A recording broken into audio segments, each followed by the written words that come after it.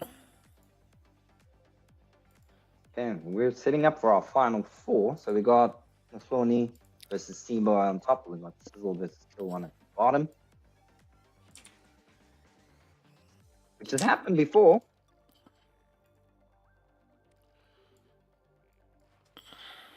In the seeding. Yeah, this is winners finals, guys. So the winner of this one is going to qualify for grand finals. That's a guaranteed slot. Whether it's losers or winners side can be decided a little bit later, but qualifying for grand finals definitely means that you qualify for the finals, and qualifying this early means that you don't have to slog out the next 3 weeks against the likes of the Y2Ks, the Sizzles, all the killers in this bracket.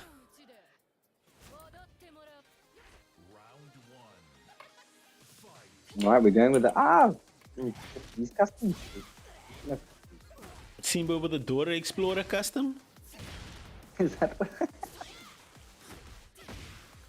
I respect the Reina original.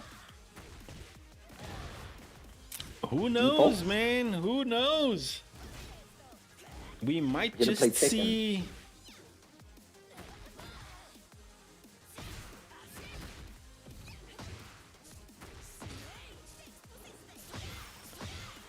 Oh, nice electric by McClooney, and it's actually going to turn out in his favor. Just hang in there. Default Reina for the win. Engage. Alright, Simboy not liking that. It's gonna want to change things.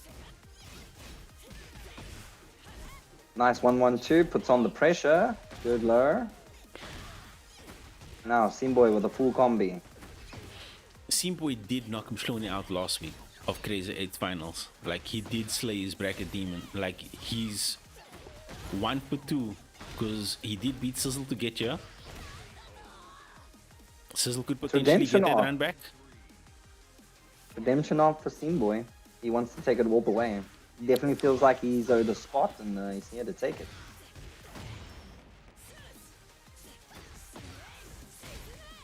Tony's saying, not that easy. I'm still leading in this set.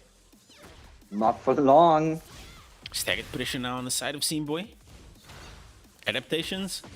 Ooh, trying to confirm with the L sweep, but the backswing play, nobody home. Looking for the R with the down forward 2. But Simboy with the down forward 3. Sniping out the ankles. Simboy knows going for the low is the good choice.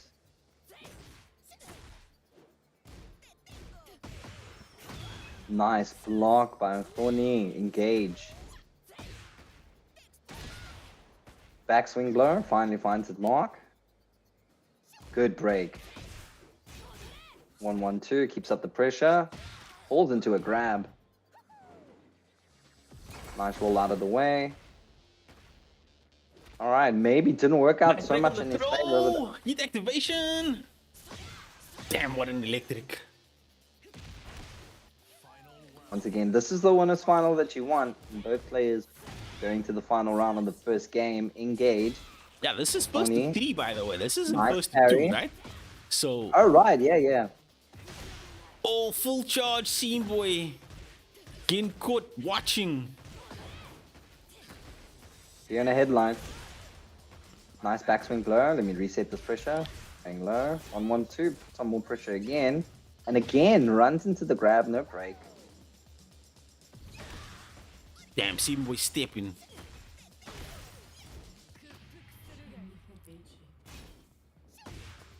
Nobody home. Nice block on the rage art, and here's one for your troubles.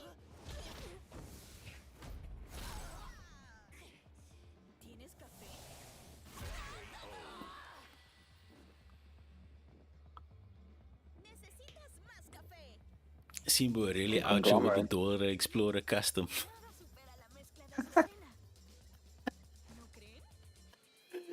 Dude, like I love the creativity. Simboy knows Bap too well, knows we will rage art.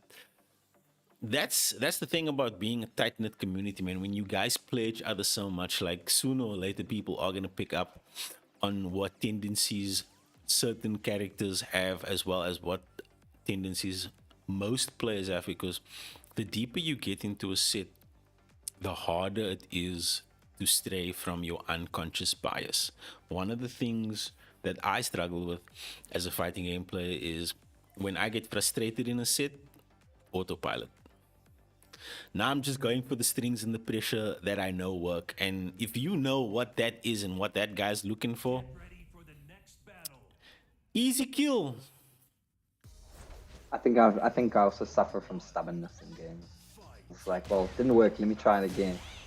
I'll probably And I'm rinse, repeat. stubborn like that, bro. I have that boomer mindset. Like I'm gonna get hit with something the entire time until I learn what the OS is that actually beats that OS. Like if you keep doing down forward 2 and I keep falling forward, I'm gonna try and figure out what beats down forward 2. Maybe it's Wild Rising 1, maybe it's Wild Rising 2, maybe it's not that. Great rock and thorny. Smaller stage, so really got to turn. You got to sidestep a lot more in these smaller stages because you don't want to have your back against the wall. So you need to move. It's a lot of something Tekken 8 players don't do a lot of because they're too busy attacking. But sidestep is great in this game for its purpose. If you know when to do it. It was Definitely not. It was not a mechanic that was really incentivized. I feel like early in season 1 and early season 2 No, of this game. no, it wasn't. I think the changes that they made to sidestep really made the people that use it and get mileage out of it a lot better. I mean, it's a 3D game at the end of the day, and you can't just rely on homing to make that a reality. You need to have the sidesteppers. It's an integral part of this. I mean, you'd think that people would utilize built-in defensive mechanics. People think that the easiest way to get through is just bulldog it. And it works for a lot of people, so it's hard to convince them otherwise. Until they get sidestepped and launched, and then they're like, okay, there's some credibility to this. C-Boy is just running through this. He's got something in the oven, so interested to see if it's going to be a C-Boy Sizzle remix. If Cloney can't take out Sizzle before then. I'm sitting here looking at this match and thinking to myself, damn, Simboy really did the homework and he's really showing him Shloni like, yo, bro, you need to go watch the tapes after we done with us set, bro. If you didn't watch last week's tapes, I'm giving you fresh homework for this week, bro, because Simboy's looking like a man. He's looking like a man on a mission. He's looking like he's here to make a statement.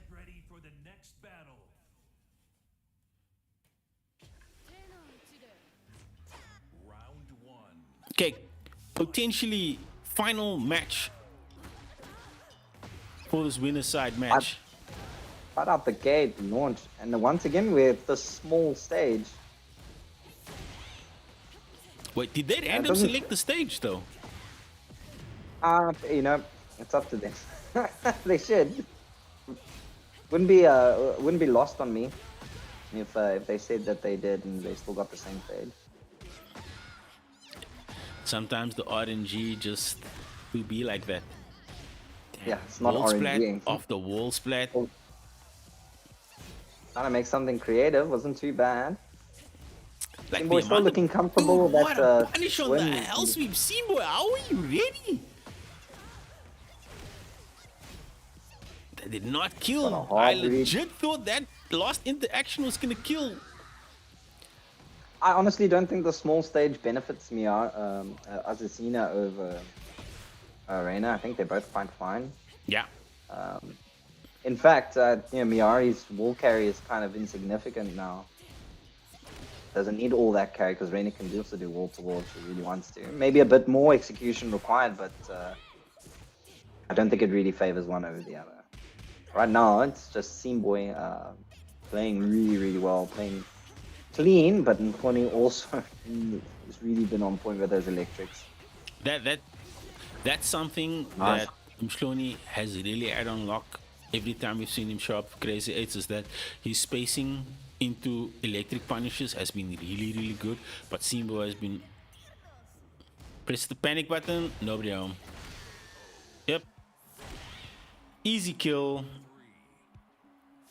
Don't do anything too risky.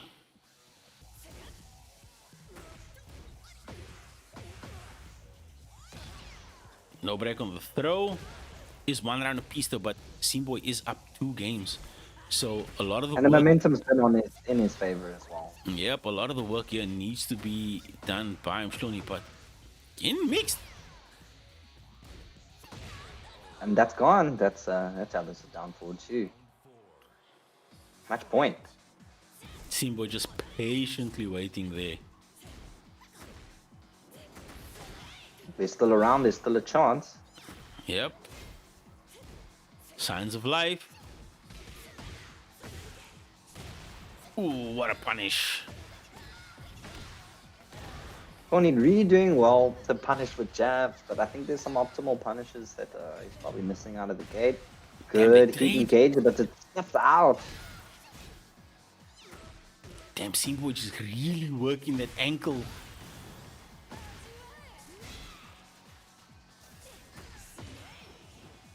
What a duck! No, I'm sure Brilliant he's staying low block. alive.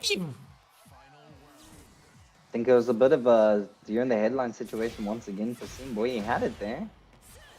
And now he's giving Mafoni an opportunity to come back. Dude, like Simboy is using that down forward 3 to such great effect. Like he's getting a lot of mileage off that, but it is. Damn, I was gonna say Mshloni with the pressure, but then he gets launched with a down forward 2 side step. Back to the corner we go. Simboy, just back one, back one. Bit of autopilot there. Should be able to Allowing a close lot this of out. opportunities. Oh no! Back turn. Simba pressing the panic button, thinking that Mshloni was gonna. Does this kill? Yeah, it should kill.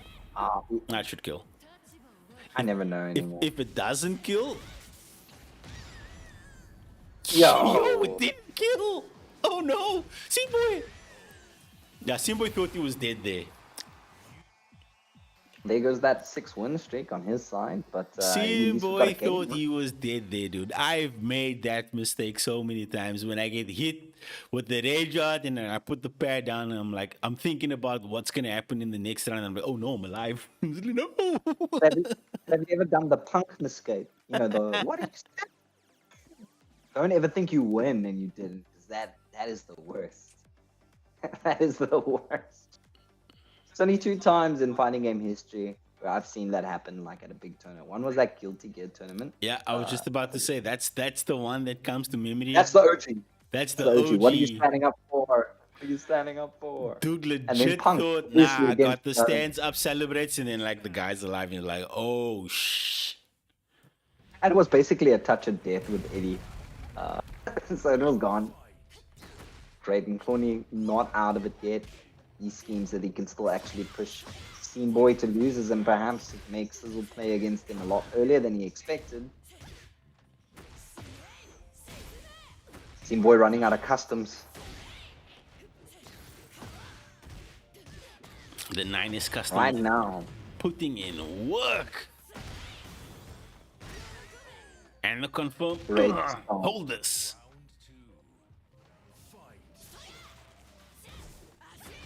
A different tale of the tape that's being shown right now. Boy literally was a round away from taking it, a jab away from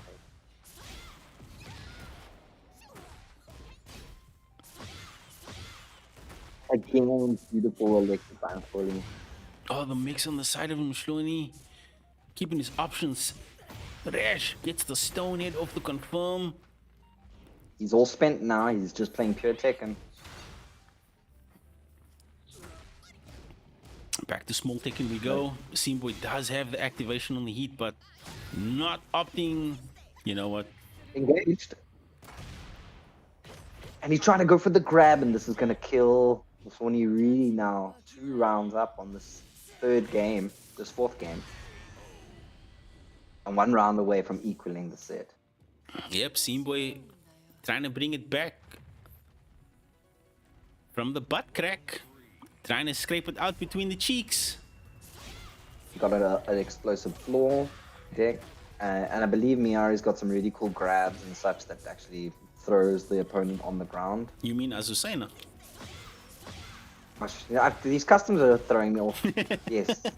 I I meant Miyari, but Azucena doesn't have a grab like that. And it doesn't matter, it's being used by Macaulay, so...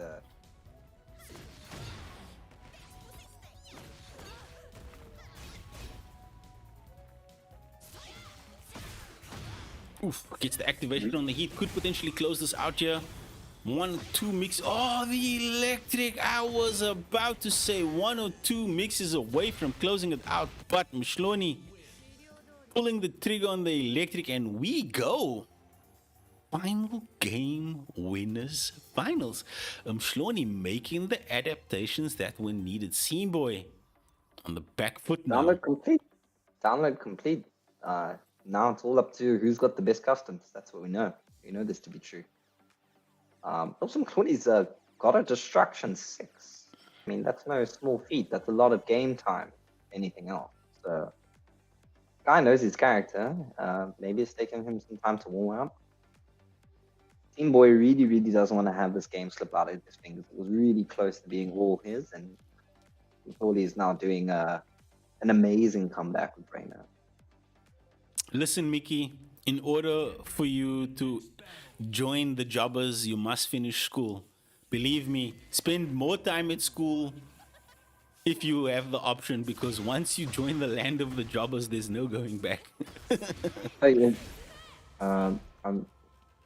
If I could go back in school, I would just do the least amount of activities possible and just do school. Sure, bruh. I don't think we realized how good we had it. Also, by the way, so great. this is a Millennia custom. Shout out to Mshloni with the Elden Ring custom. Oh, that was a great step and even better punish. Oh my gosh, never mind the electric. Team Boy feet is dwindling down. Damn, he went wall to wall with the carpet and the drapes. Electric now missed. Good dunk by Team Boy. Oh, what a wild rising one. Is this supposed to be a Michael Jackson cosplay? Yep. The smooth criminal.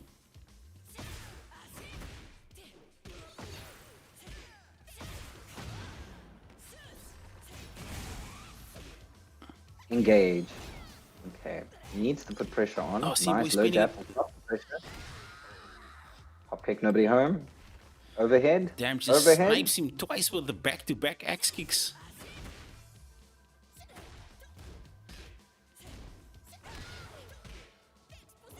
But yo, Mickey, even when school is happening, dude, like Tekken 8 for Crazy 8's happens every Monday, so you can still plan around what needs to happen IRL versus if you want to play in the tournament. Like, it's locked in Mondays like forever. It's never gonna change. And the reason why it's locked in for Mondays is because you guys have so much other shit going on every other day of the week, so there's no other day to run Crazy 8's for Tekken other than Mondays. You guys got ACGL on Thursdays. I know there's Tuesday and Wednesday. Sizzle, please remind me what's happening for Tekken on Tuesdays and Wednesdays, because I know Thursdays is ACGL. It's always something going on Tekken related, and then you have the weekends, and most players want to use that time if possible to go to offline, usually at the end of the month. It's hard to plan on weekends. People like to do other things on weekends. Wednesday is king of the hill. Parents don't allow you to play during school. Damn. I understand. I don't. What the fuck? So you can only play on the weekend, I suppose. Ooh, what a backswing blow. ACGL is going to be weekly from now on. Hectic. Yeah, shoutouts to Wheezy, man. Wheezy putting in the work. Oh, he gets sniped with the hell sweep into the And it's punish. a Final game, final round. round.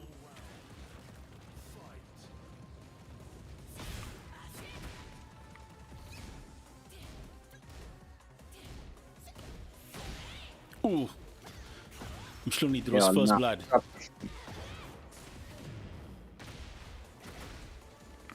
The longer the set goes, the more it's looking like Mshloni is feeling comfortable into this Seamboy matchup. Oh, what a step.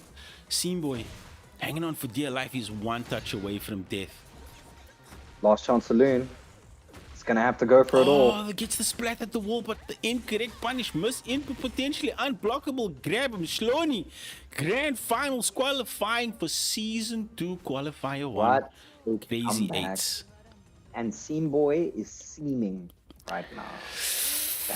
I would be too, man, if I was up 2 games and then I get reverse 3-0'd. Maybe we got to think outside the box. Maybe this was his plan to say, you know what? I'm not going to wait for CRZY to come to me. I'm going to go to CRZY. So he's laying in wait now. And then he'll come and pick up him for me when he comes back again. Makes sense to me. I mean, when you put it like that, I did not. Big kahunas on Seamboy. I was not go for that. familiar with the game. So Seamboy dropping down into losers, waiting for CRZY. This is going to be losers semifinals. It is Kilo1 versus CRZY. Kilo1, wouldn't say go for the Warung. Didn't work out for you. You did a lot better with the thing, and I think you should stick to it. Too much forward 3 dependency, and you're a lot more diverse with thing. But I think sticking with the thing is a good idea.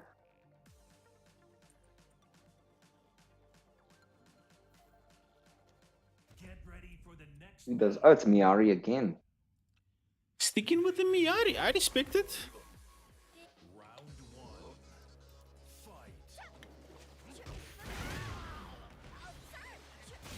We're wasting no time. Engaged. Lots of white health to be taken.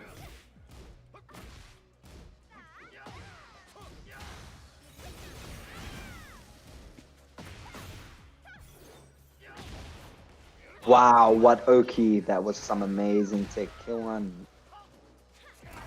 Too cool. Too cool. Nice power crush to stop the hop kick. In vain, because we're engaged. What's the Oki? Ooh, no break on the throw. CRZY. I've still got life. It's not over. Till it's over. It First was round, Miari madness as well as Azucena madness, bro. I feel like we saw so much Azucena and Miari for this evening stream.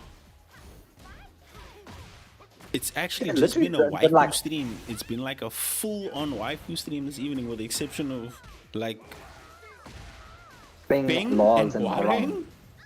Everything else was all just waifus.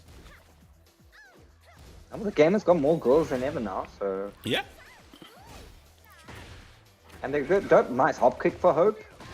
Hop kick for Hope. You can pay 2 rand at KFC for Hope, or you can hop kick.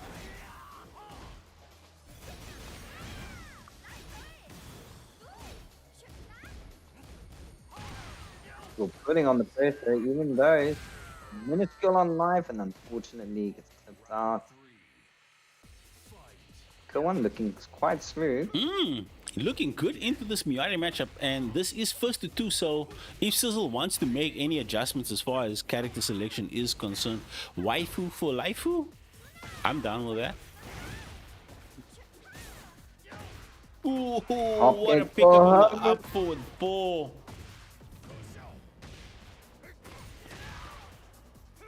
Confirmed.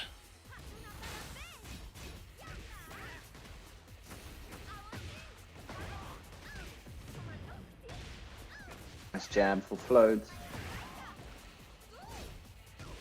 Both of them Damn, Sizzle enraged. with the pickup. Not done cooking yet. Oh, whip on the kill shot. Needs to be careful. Nice grab. So we're still in this. Sizzle not looking out of this by any stretch of the imagination. Like that last round showed us that Sizzle was looking at what he was doing in that first round and then switched it up. Nice to just wait for that up kick to get out of the way. Didn't want to be clipped by that. Dude, Miyari does so much damage to your life bar in terms of white health that when she actually gets the hits that matter, you just see like all your health disappear. That's got to be so demoralizing. Kill1 didn't even activate heat once that round. There were definitely some opportunities to gain back some white health, but I mean, you're just going to get clipped. Kick but nobody home. Invisible wall jumps. Sizzle And just not absolutely just bumping here. Kill1 doesn't want to let it run away from him. Gained all that white health back. Oh, gets the heat smash potential. And now- Want that situation here. Either side needs to be careful. Man, got clipped. Committed to the string, and I think Kill1's like at one point he's probably gonna go low here, and he tried to call it out, and I don't think he knew. He definitely Alright, got okay. caught mashing buttons there. Okay, it's 1 Sizzle, Kilo 0. But that one could have Close. gone either way, man. It never It was felt like literally going Kill1's way up until the last round, in my opinion. Kilo 1 never looked like they were out of the match until that very last hit confirmed. Like Sizzle It's just game took on. advantage of the opportunity and he was like, okay, he's not gonna press any buttons. I am.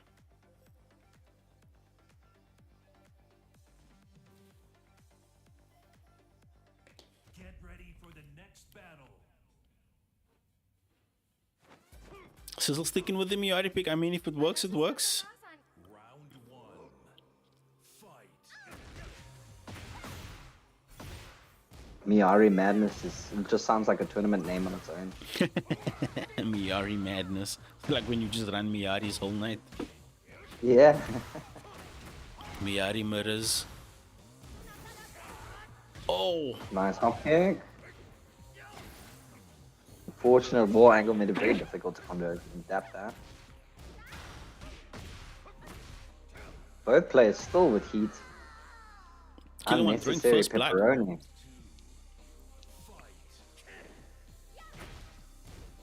Kill1 doesn't want to let this run away from him, so as many rounds as he can get back in this game. Hop kick for Hope. Cool. What combos have we got here? Chooses to reserve the heat. Now he's close to the wall. I feel like one of the things that Kilo 1 needs to start using a little bit more, specifically into the Sizzle match, is he needs to step a little bit more. I feel like if he stepped left or right, when Sizzle starts throwing out these big buttons, he could potentially be netting sizable amounts of damage here. Yeah, he seems to be, capitalizing a lot of hop kick momentum. And yeah, a lot more of that, those snake edges. Those will definitely work out for you as well. Okay, this one round apiece now. Kilo 1 trying to snipe the lead, but Sizzle again staggered pressure. Activates the heat. Oh, but Ooh. it wasn't too far enough. Yo, Kilo 1 keeps getting hit with that string. Sizzle is converting to the full combo and like catches him pressing buttons, and then you just see like the counter hit damage go. That's good. The one trying to push you back away from the wall. First of all, right behind you, never again. Now it's a reverse. Step push it forward. Oof. Kilo 1 trying to stop that Sizzle Scene Boy run back from happening. Sizzle's doing really well defensively, blocking where you should. One touch situation here. We go to final round. Oh, get snapped again with the tail whip. Nice. Again, final round. Game 2.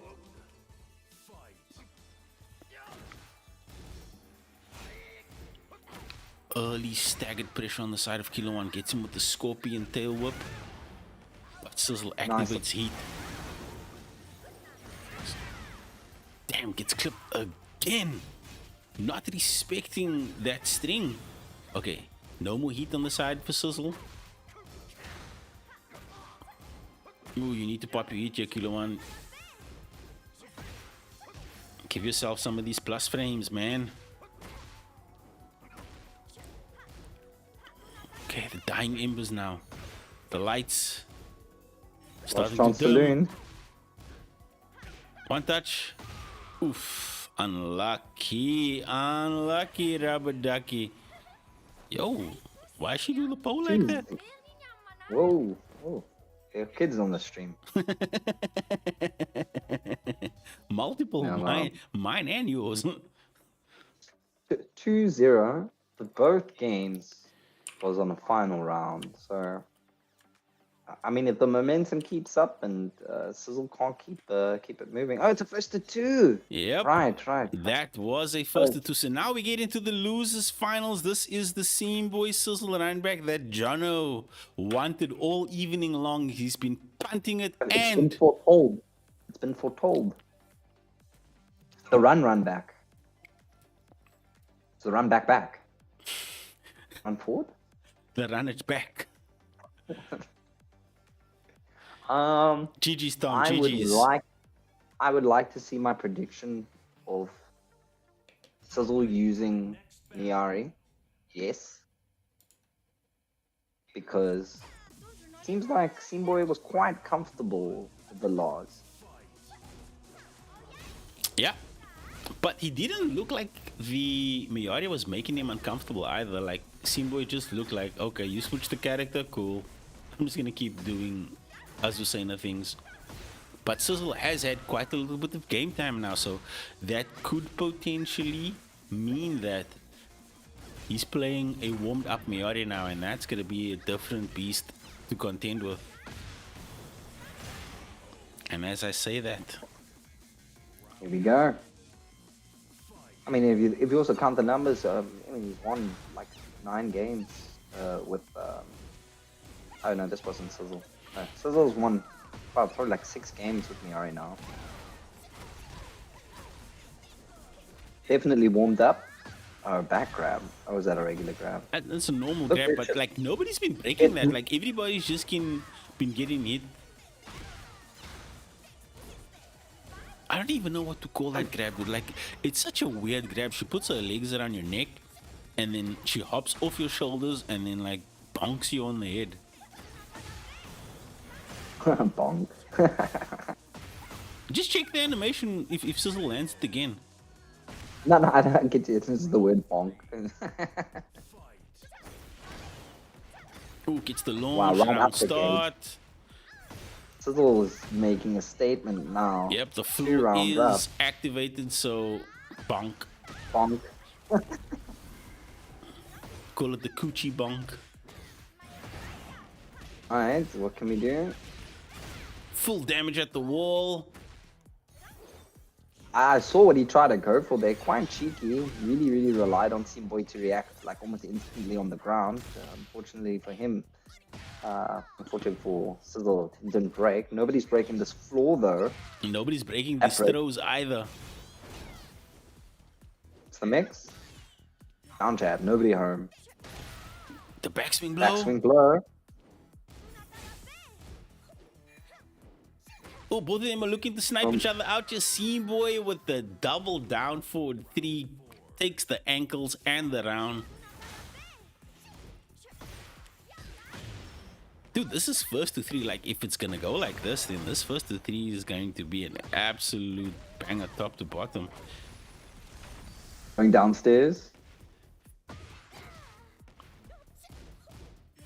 Opts to go for the Oki. Doesn't work out in his favor. Sizzle leading in the set. Sizzle with a life lead right now, staggered pressure. But the backswing blow. Springboard, very dangerous to He do. got the step into the down forward too, but the angle was not optimized, and that means that Sizzle gets the first game in this losers final. Sizzle needs 2 more games to meet Mshloni in that grand finals. He's got the element of surprise. As in surprise, I'm not using Lars. So I thought it might work. I don't know if that actually was Sizzle's modus of operandi, but it's working in his favor now. So the Scene Boy would either need to change characters, which he won't. So it's all about adaptation and whether or not he's got a download on Sizzle's Miari specifically. I don't think it's out of his ballpark, but I think the pressure that Sizzle was putting on him was just too much, and he didn't really get to play his game. It's really difficult to snipe Sizzle's momentum once he gets going. It's very difficult to interrupt Miari's pressure as well, because she has a lot of plus frame situations, and then also Sizzle's doing a really good job of mixing the safe with the fake, and Simbo is just hanging back and respecting it because he doesn't know where he can punish. So again, some homework that may need to be done on Simbo's side, and as we've seen, as these crazy 8s have gone by, Simboy definitely a character of adaptation. Will go into the homework and understand what it is that he was losing to, but right now needs to figure out what he needs to do to win. I mean, that grab is a good place to start. Plays in range. Even now, Sizzle finishes the string again. Pops the heat of his own. Oh, got caught pressing buttons. You should know better than that, Scene Boy. You of all people should know. 5 golden letters. Sizzle with round number 1 in the second game, trying to open up an even bigger lead than what he currently has. Oh, gets clipped. Man, that hard. And the wall splat. Damn, Sizzle with the perfect options. I don't know, taking that a speed run mode. Sizzle has speed nice run down mode. forward 2. Nice. Engage. Cool. Just pop him on the ground. Just Damn, like that. Sizzle's just leaning hard into the bunk pressure.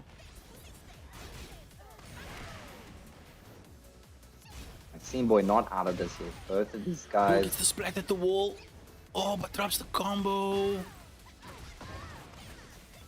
This should be it. Yep, manages to pick it back up after dropping it. Mean damage at the bottom. No harm, no foul. Scene Boy did say that as far as characters is concerned, he's waiting for Bob. So you guys could potentially have a big Bob problem on your hands, because if Scene Boy is moving like this with Miari, damn, what a perfect. Can you imagine what he's going to be like with Bob? And if you thought Azucena has tricky movement and plus frames, wait until Bob gets into this game. Everyone's going to be a pseudo Bob player when that character comes out, I promise you. They won't last, but there will be a lot of them. The Bob mains are definitely coming out to play. Damn! Did you see that? He was like, throw threw against the wall, jump? and then Sizzle was like, okay, I'll use the wall as a springboard. Damn, Scene Boy bringing it right back. Right, now we have a game on. Dancing his way into his first game is Scene Boy. Adaptation is definitely happening in real time. Was Bobby's main? No, I don't think. I think Scene Boy Tekken 8 is his first Tekken. I may stand corrected here. Like his first Tekken that he's played competitively. I'm not sure if he's dabbled before, but he's definitely been voicing that he's really looking forward to Bob. And I mean, I understand Bob is a fun character, and then also like traditionally Bob has been busted. Yeah, when Bob was released in Tekken 6. Sup, KV? Yo, King Vegeta in the house. We missed you in Cape Town, my dude. He played Tekken 7, but don't think he played online. Yeah, I mean, if you don't go to comps and you were just playing on your own sim, you either a godlike character player or you had a lot to learn. But now, Boy, one of the star-studded as a scene of players of the scene. One of the premier Tekken players in the scene in general, bro. Premier is what I was looking for. The word I just couldn't come to it. Thanks. Engage. Oh, Sizzle got caught pressing buttons and the wall blast. That's gonna be all she wrote. Yeah, I heard Baby. KV. I heard, bro. Life had other plans for you. Was really looking forward to seeing you in Cape Town. Hey, but who knows, Baby, man? don't worry. Maybe I come to Joburg one of these days. Maybe there was something happening at Comic-Con. Who knows, bro? Like, there's always something happening at these cons and stuff. So you just gotta keep your ears peeled. You know what I'm saying? Look, I'm all for any surprise announcements as far as fighting games are concerned at any event. Vegeta, I will come to KV. Joburg. I KV, will come to Joburg.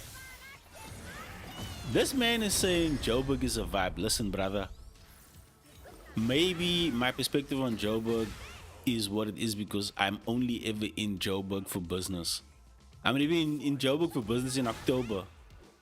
And in that time, I don't know if I'm going to be able to see the vibe that you were talking about, bruh. But The vibe is the 7 off ramps you have to get. By the way, that's the one thing I can't deal with driving in Joburg. It drives me nuts, bro. I need to go to the left. I need to take this giant off ramp to the right. It makes no fucking sense. Like Cape Town has shit drivers, yeah, I'll agree there. We have shitty drivers, but you guys have shitty roads. I can't deal with the traffic there. It's mad. dude, you talking about dealing with shitty traffic. When I was in Joburg last year for work, like we drove from Lanseria Airport to the office. Yo, what a backswing blow! Wow! Dark Magician goes done. Dude, Can't argue with that. dude, I remember leaving Lanseria Airport and driving to our office in Midrand, and I did not see one working robot. Like all the robots were busted, and people were just driving there. Like I'm supposed to know that if the robot's busted, we don't stop at the robot.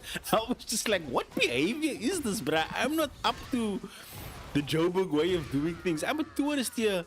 But it is Boy looking like a resident when it comes to the damage. Damn, Boy bringing it back. This is 2 games to 1. The adaptation is real. I want an AK-47 KV. If you can organize me one for when I think Comic-Con is in September in Joburg. If you can organize me an AK-47, I'd like to try that. That's like Joburg's Gatsby, pretty much. I was just about to say, are you smuggling firearms? On live No, stream? Just organizing illegal firearms in front of the whole world. It's like, yo, Jono, you might want to hit that man up for illegal weapons in the DMs, bro. FBI is knocking at my door. Yeah. Still sticking it out with him, Yari. Listen, also, AK-47, you talking about Gatsby's. Guys, I'm a little bit of a Gatsby snob, so if you guys are saying that that's the thing that I have to try when I come to Joburg, I hope it doesn't disappoint because I'm gonna roast that shit if it's ass. Yo, Have you ever? KV, next time you guys are in Cape Town, I'm taking you guys for the Gatsby. I didn't know you guys were into Gatsby because Gatsby is a very, from what Cape Town Athlone Yes. vibe. That's a very Athlone vibe. we don't have an AK-47 in Cape Town. What do you mean, bro? We don't need an AK-47. We have a golden dish. We have a boner. golden We dish, have a bro. cozy corner. We have Cozy Mariams. We have West Coast Okay, Spice. What are you talking about, bro? We don't need AK-47s. When Austin Ash and the other that was with him from Pakistan was here for Cape Town Showdown, I got him a Gatsby from Mariam's. Where are you getting Gatsby from? I got a Gatsby from Mariam's. From Mariam. I approve.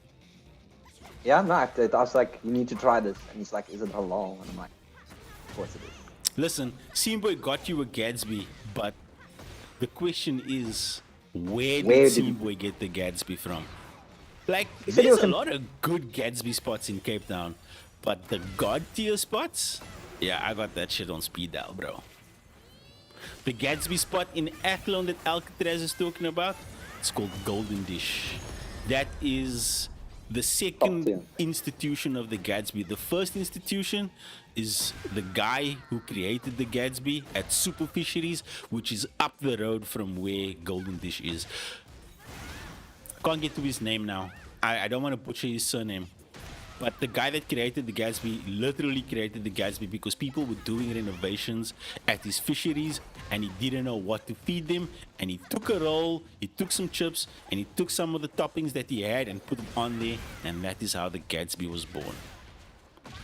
To this day, that place, Super Fisheries in Athlone, is the institution, bruh. That is the founding father of the Gatsby. But the people who perfected it, that is Golden Dish, my guy. Yeah, even Alcatraz knows, bro. Alcatraz is from the northern suburbs, and if the people in the northern suburbs are betting Golden Dish, then you know, bruh. Then I will you say the know. northern splits is lacking compared to southern suburbs when it comes to Gatsby. But yo, I'm down to try AK-47, bruh. September Comic Con we this do is it. the backswing blow. Scene Boy was looking to close it out. Potential final game, final round here for Scene Boy. Sizzle is up 2 rounds, needs to take another one.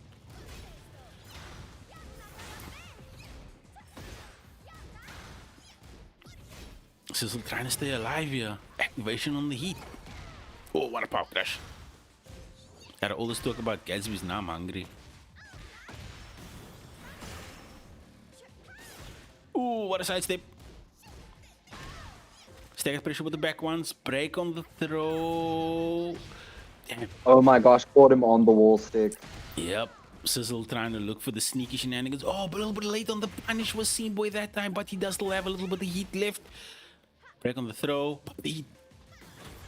Oh, went the wrong way. Got the clip. Damn.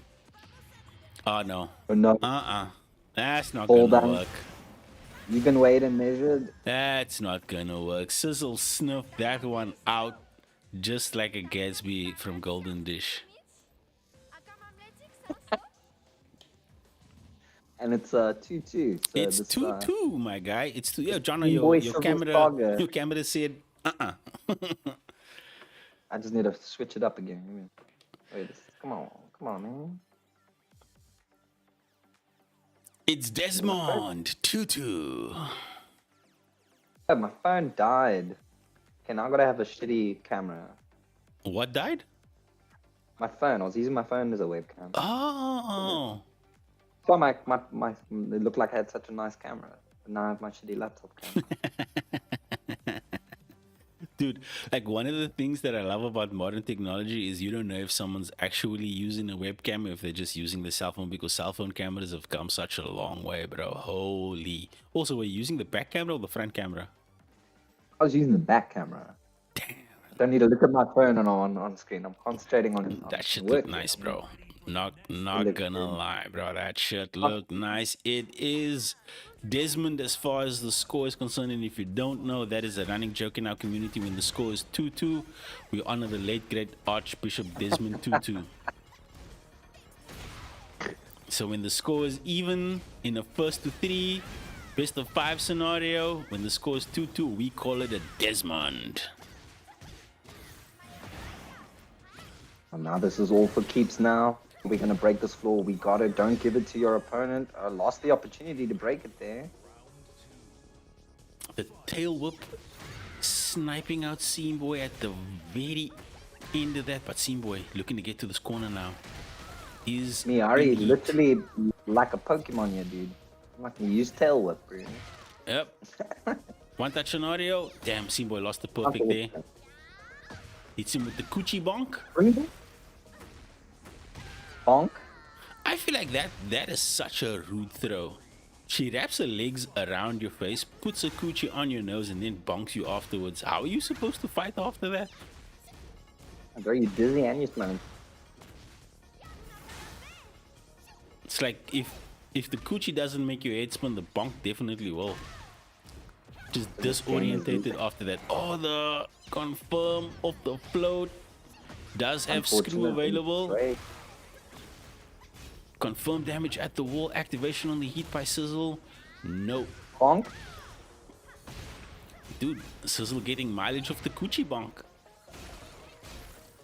The coochie.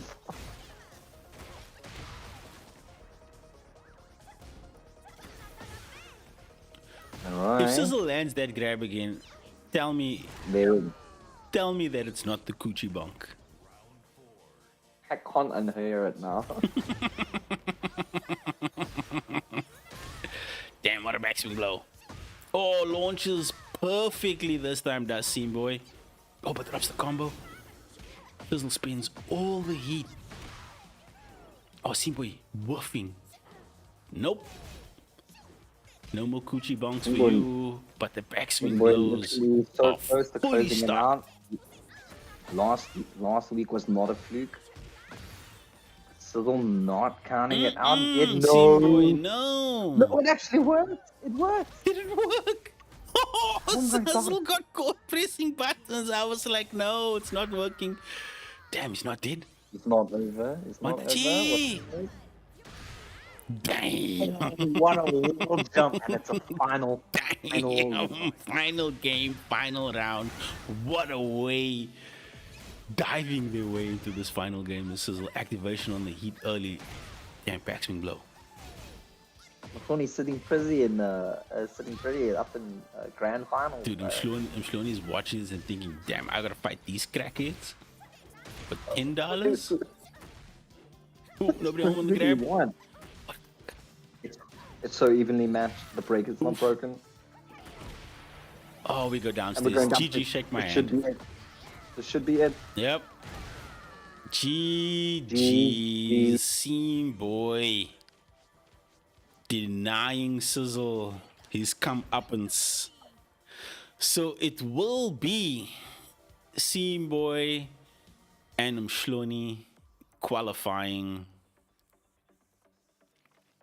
To the lab again. That's for Yep. CRZY. Back to the lab again. Yep. But not a bad run at all. With your secondary character, No, not bad at all. And I think really worth the experience to try to go pretty much the whole tournament with your secondary. I mean, Lars did feature a bit, but he quickly changed out and didn't switch back. So definitely keen to see more Miari from CRZY. Mainly because I'm tired of seeing Lars. But yeah, good shit, CRZY, and well done to Seam Boy. Really GG's. all right, chat, but it is the final leg for this first qualifier for season 2. Seam Boy and Mshloni both qualifying. Now it's just a matter of determining which side it is. Is it the winner's side or is it the loser's side? You know, the one lot thing up I for also grabs. really love about the Tekken guys is when they get eliminated, they don't stay in the room, they just leave. They just exit immediately. And that's probably to go and play some ranked. It's like, yeah, I'm done with this tournament now, and I get to play, and I get to lam and play It should ranked. be to leave to go and lab. That's what your automatic reaction should be. If you don't like the way you played that previous game, go watch your replays. Go look at what you did. Oof, And round revive. start down for 2. Okay, Seam Boy. We saw this again earlier when Seam Boy was 2 games up and he literally had 1 jab away from taking it, and probably at the comeback of the century. Yep. It is Seam Boy fighting from loser side, so he does need to win 3 to reset the bracket, and then another 3 if he wants to qualify on winner's side for the finals for season 2. Pops the heat now. And over early, that nice could have time. been Good death. strike there. Nice time jab. Seam Boy, first game on the board. Yep, the sack tap. been a closer of rounds since Tekken 1. Ooh, Nice what a duck. punish on the duck. Gets the pickup at the wall. Big damage incoming. Oh no. Drops at the wall. That's not. What was I saying? Man had electrics locked and loaded. I mean, he's been dealing out those electrics all day. Yep. Slight bit of a life gain. Can you make it work for him? Nice. Hands a little bit cold. You know, Mshloni has had a little bit of a break. Oh no, bro. Big punish. Yep. A huge drop, but committing to the rage art. I don't think it was worth it. Wasn't really that much health between them, so could have maybe played for the neutral instead. See that hot dog stand at the back there? Five. Do you see that hot dog stand in the background? You know who works there? No idea, but it says crackpot hot dog, so. It's all the Akuma players, bro. Dude, Akuma's a fruit vendor. He's selling healthy merchandise. He's not selling junk food. Akuma's making sure his opponents stay healthy. Akuma's interested in making sure everybody is well nourished. I think someone told me like, oh no, that's Super Akuma's job, bro. He's no longer to be that important in the professional community. The man's doing all right. Super Akuma is doing good. Lee is not he is not winning major tournaments at the moment. I think it's because of the nerfs to Lee, right? Like they changed a lot of Lee's things with the most recent patch, and then what then happened afterwards is that all the Lee players disappeared. And that's one of the things about the modern FGC that doesn't quite sit right with me. Like, just because they made your character not broken doesn't mean that your character is not viable. It just means that you now have to work a little bit harder to make sure that you can assert your character's win condition. And everybody just plays the meta characters. I'm fairly certain that compared to Tekken 7 and Tekken 8, most characters are viable. Yeah. Just it's so aggressive. You need momentum and discipline on your side more than actually streaming out the characters. Obviously, your matchup knowledge and your combos are definitely needed, but it's not like in Tekken 7 where if you're choosing, I don't know, like if you're playing Akuma, then you've got a headache. But dude, a lot of people flame Tekken players in 7 for playing Akuma, but Akuma was locked behind really high execution. He wasn't the character that anyone could just pick up and do well with. Why? Because all of his setups and his moves required like frame perfect execution. That's why you only ever saw like 4 people do really, really well with the character. Super Akuma, Atif, there was the one player from Asia, was it AK? I think AK also did really well. I played against AK. I played against AK as Akuma in tournament, and I lost. But I got my Steve Wall push against him 3 times in a row, so that's all I wanted. I was gonna say, now you take the wins that you get, but Mshloni winning with these 2 rounds, looking really, really solid, just making those adjustments. Nice engage. Simbo doesn't want to let Tony run back and get closer to his 3 points before he does. Oof. Even after he reset, it's really like Tony has to do nothing until the reset if he wants to. But he doesn't want to leave it to that, obviously. Yep. Swing blow. Simbo's still in this. That's the money move, man. Simbo has such a good feel on that move, and like his success rate with that move is so high. I'd like to see a lot more running 2. Or running 3, I'm not sure which one it is. I assume it's running 3. Damn, Simbo pulling it right back. Like, we really thought it is Mshloni was opening up a gap, and then Simbo was like, okay, I see you when I raise you, my man. But we know that Tony can do it because He's he done it did before. He's done it in this tournament on the winning side. Forced Simbo to go down, trades through all those players. Activation on the heat. Unblockable. We go to the wall. Big damage on the ankles. Unblockable again. Damn. 1-1. Wow.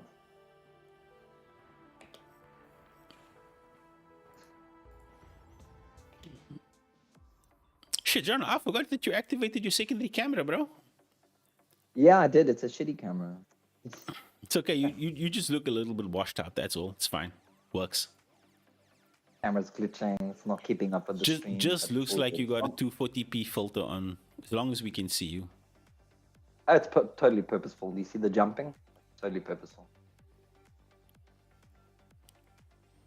A glitch in the cactus kid. Happened before. Let me see if I can act. I don't know. Maybe I shouldn't activate my camera. Takes too long now.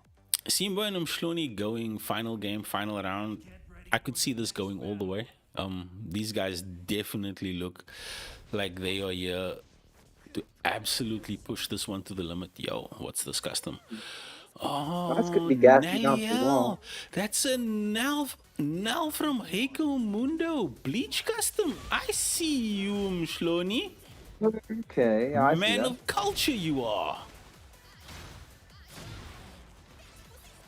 I wonder if there's just like some book where some guys like, cool, these are all the common customs you can make and just use them.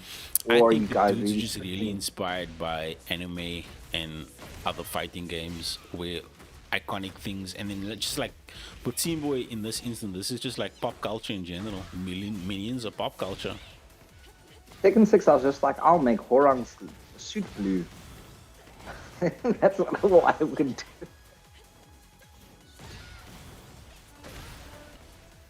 The Nel custom weekend is Mshloni with the purple hair, with the Aranka mask and the green outfit.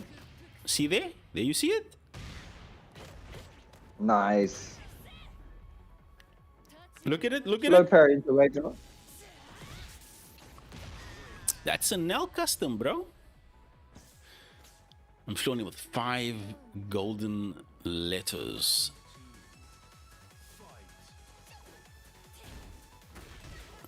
Jono main Steve. He doesn't play Hua. I used to play Warang as my secondary. Oh, okay. I'm I a actually Paul played main, Warang. and then Heihachi was my secondary, and King was my tertiary.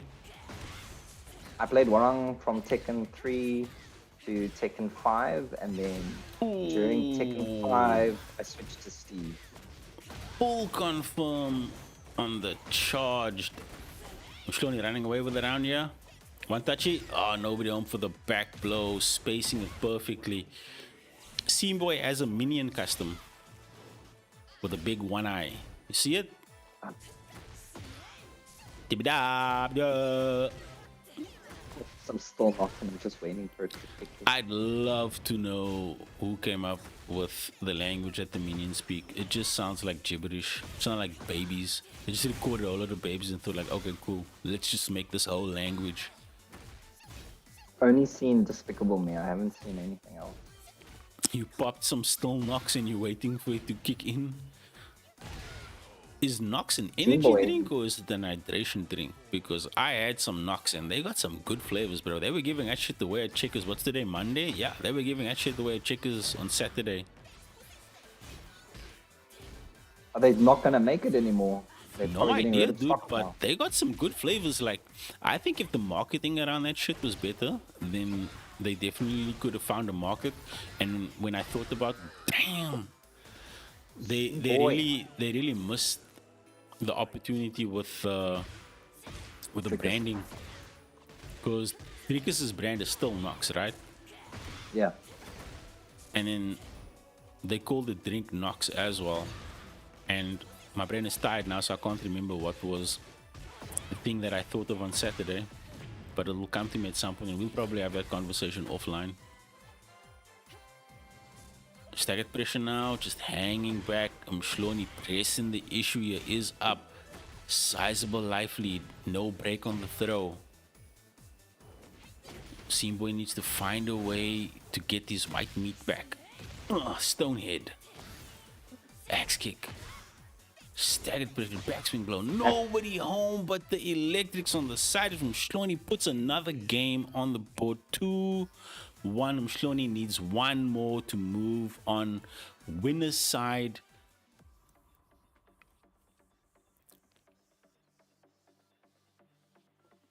Okay, Simboy taking a moment to think about it. I think Simboy's got a problem. He might be gassing out. Yeah. Fatigue might And be it sitting in. happens to long fit. And it just came back to me. Like, Trikus is still Nox, right? And the cool drink is called Nox as well. And I feel like if they had better branding and promotion, like have an unquenchable thirst, get a drink that really hits, still Nox. All right, man. I hear you. All right. I mean, It makes sense. if they sold it like that, a lot of people would be like, oh shit. I also think it's one of those things where there's no longevity in mind, where it's like it's just basically more to promote A the short-term person. partnership, it makes sense. Yeah, lovely launch. Team Boy does not want to let it run away from him. Okay, Weekend is not talking about beverages, he's talking about a sedative. Oh shit. Yes, I know he was talking about the sedative, but I didn't want to stop you. You got so into the Still Knocks conversation. Still Nox. Damn. Simboy knocking out a round. Trying to get another one on the board here. Is down 2 games, 2-1, but up a round. Ooh.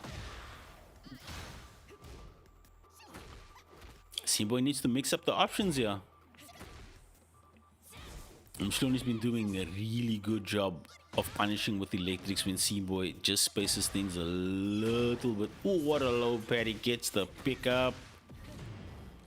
Activation on the heat. Alright, now this is where she becomes scary because she has so much forward advancing. Ooh, damn. Okay, Simboy. Okay, I feel like he's playing. Simboy's playing a lot more loose now. Yeah. One touch. It's working out in his favor. Could have completed the what a 1-1-2, tap, nice. but the punish is a smidge late. 4 Needs to be seconds left. careful. Nice timing. Really good timing. Really watching that clock. Gets him If he with had the to block it. 3-2. If he had to block, he would have run out of time as well. So it was really, really smart. Okay, but we're at the wall now. Big opener here from Mshloni. Oh, that is. If you don't know how to roll back, you're gonna get caught in that infinitely. So well done to Simboy for not getting charmed by that. Oh, what a sidestep into the electric. Activation at the wall. We realigned, but the wall. Had other plans. Yep. That's the third opponent, guys. The wall. Oh, what a launch. Damn. Simboy nearly got robbed there.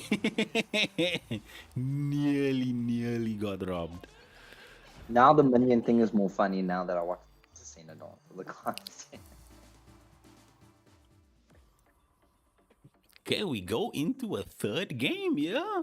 Potential reset on the side of Simboy. Mshloni, not out of this by any stretch of the imagination. Still getting mad mileage with the reads and just the correct stepping. But Simboy, man, making the adjustments where it's needed. Like both of these guys, like you said, Simboy's playing a lot more loose now, and I feel like Mshloni needs to tap in. He needs to also not be. We need a Yorichi. Listen. I think a Miyari as a Yorichi cosplay could work. A Nina?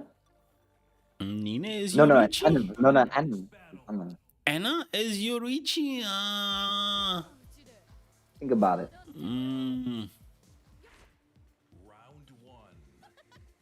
Or Kunimitsu as Yorichi. Oh yeah, she doesn't have to wear the mask. It's a lovely electric. Someone he just needs to win this match, and he is your champion going into winner's side. Yo, Shloni with another One Piece custom. I don't know if you know this one, Jono. Oh wait, you didn't get that far. Womp womp. No, I don't want to. I really don't want to watch the anime. I just know hurt on me, man. I've seen my anime for my lifetime. I'm good. Is this a Yamato? Am I right? Yamato One Piece. Yeah, I am right. Yamato from One Piece in the Kaido arc. Man, this is actually super accurate though. Yo, Mshloni, the custom go hard, bruh. As do this rage art. Ugh. Good combo damage. Really, really nice. 86, not enough to kill. But But a nice mid sweep to finish it off. the Mishima roll low definitely will. Can't call it a pigeon roll because that's Drag's move. So we'll call it a Mishima roll.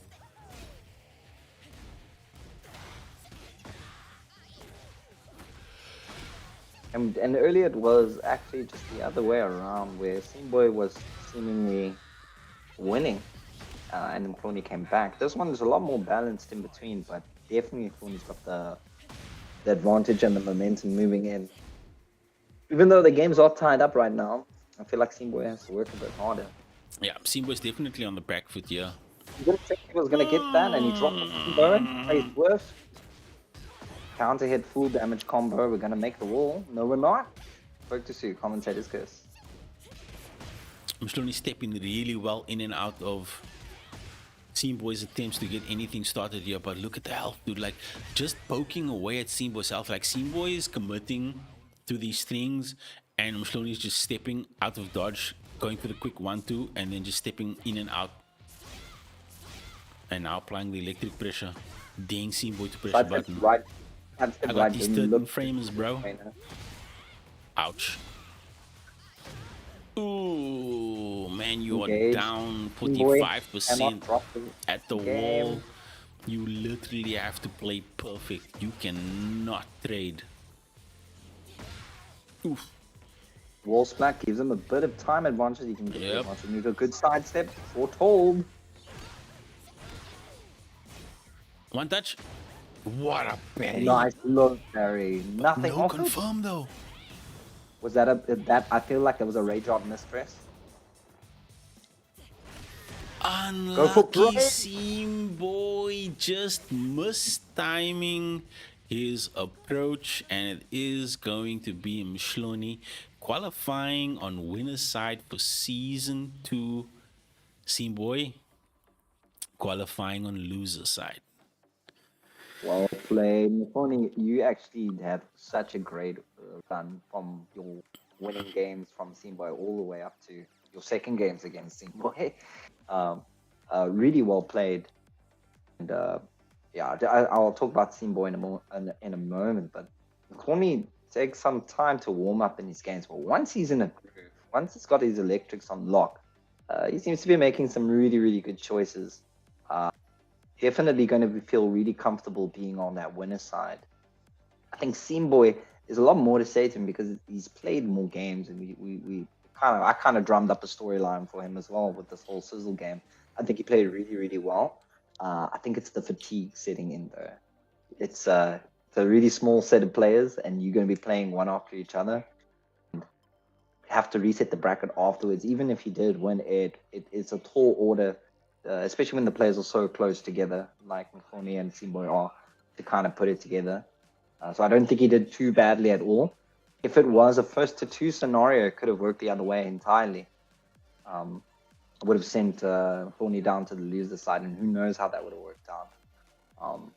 So, yeah, I think the Reina from Mifoni was the right decision. Obviously, Simboy and him both primarily play those two characters. I don't know if Mifoni plays anybody else. No, he's a Azu, not the Azu.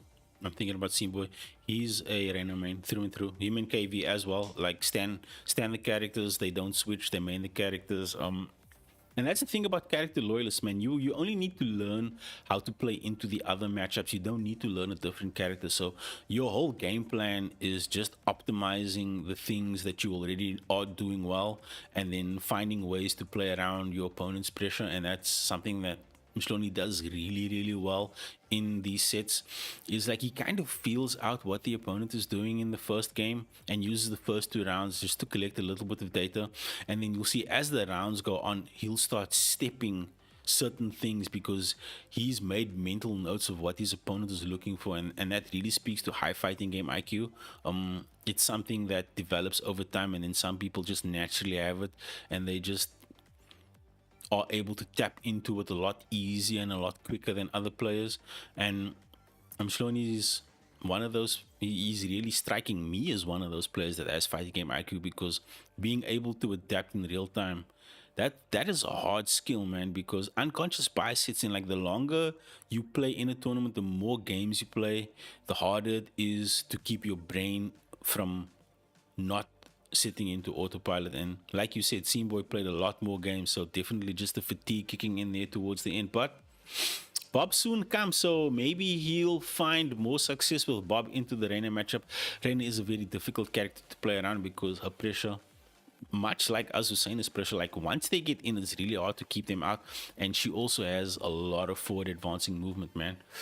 But yeah, guys, that is going to be it from me and the Cactus Kid. It's been absolutely dope hanging out with you, bro. First of many, I hope. Please tell your wife and your daughter that we do hope to have you back. It was an absolute joy. But from me, it's going to be it. I'll be back on Wednesday for Street Fighter 6 Season 4 Qualifier 2. That's going to be an absolute knocker as well. And then this week, we are getting the carryover from the Guilty Gear. We did not make the bracket last week, so we did leave it up for this week. So hopefully that gets filled out and we can have some banging Guilty Gear action, man.